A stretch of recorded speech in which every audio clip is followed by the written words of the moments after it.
कार्तिक कृष्ण पक्ष की त्रयोदशी तिथि के दिन समुद्र मंथन से धन्वंतरी प्रकट हुए थे, तो उनके हाथों में अमृत से भरा कलश था। भगवान धन्वंतरी कलश लेकर प्रकट हुए थे। कहते हैं कि तभी से धनतेरस मनाया जाने लगा। धनतेरस के दिन बर्तन खरीदने की भी परंपरा है। माना जाता है कि इससे सौभाग्य, वैभव और स्वास्थ्य लाभ होता है। धनतेरस के दिन धन के देवता कुबेर की विधि विधान से पूजा की जाती है। इसके अलावा दूसरी कहानी भी प्रचलित है। कहा जाता है कि एक समय भगवान विष्णु मृत्युलोक में विचरण करने के लिए आ रहे थे। तब लक्ष्मी जी ने भी उनसे, अब विष्णु की यदि मैं जो बात कहूँ तुम अगर वैसा ही मानो तो फिर चलो। तब लक्ष्मी जी उनकी बात मान गई और भगवान विष्णु के साथ भूमंडल पर आ गई। कुछ देर बाद एक जगह पर पहुंचकर भगवान विष्णु ने लक्ष्मी जी से कहा कि जब तक मैं ना आऊं तुम यहाँ ठहरो, मैं दक्षिण दिशा की ओर जा रहा हूँ, तुम उधर मत आना। विष्णु जी ने जाने पर लक्ष्मी के मन में कौतूहल जागा कि आखिर दक्षिण दिशा में ऐसा क्या रहस्य है जो मुझे मना किया गया है, और भगवान स्वयं चले गए। लक्ष्मी जी से रहा ना गया और जैसे ही भगवान आगे बढ़े, लक्ष्मी भी पीछे पीछे चल पड़ी।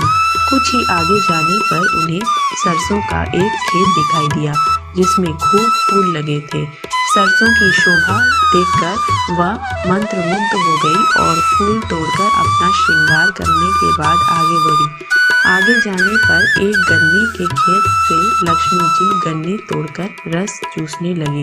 उसी क्षण विष्णु जी आए और यह देख लक्ष्मी जी पर नाराज होकर उन्हें शाप दिया कि मैंने तुम्हें इधर आने को मना किया था, पर तुम न मानी और किसान की चोरी का अपराध कर बैठी। अब तुम इस अपराध के जुर्म में इस किसान की 12 वर्ष तक सेवा करो।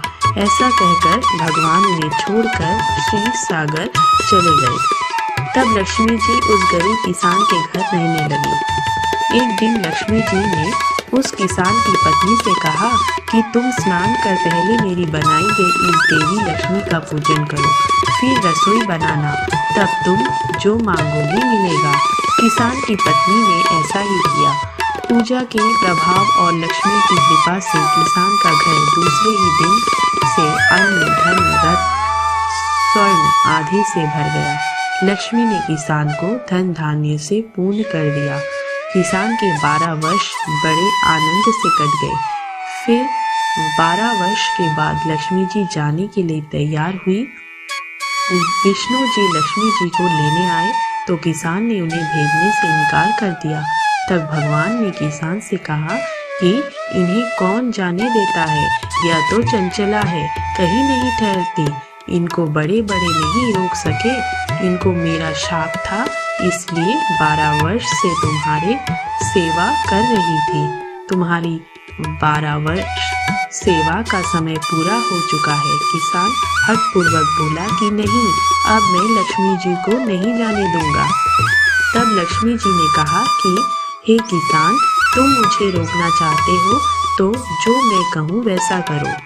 कल तेरस है, तुम कल घर को लीप पोत कर स्वच्छ करना, रात्रि में घी का दीपक जलाकर रखना और सायंकाल मेरा पूजन करना और एक तांबे के कलश में रुपए भरकर मेरे लिए रखना।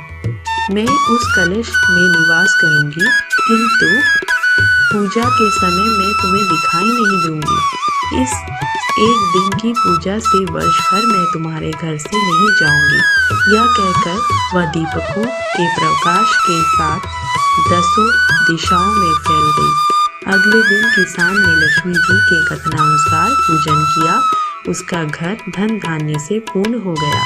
इसी वजह से हर वर्ष तेरस के दिन लक्ष्मी जी की पूजा होने लगी।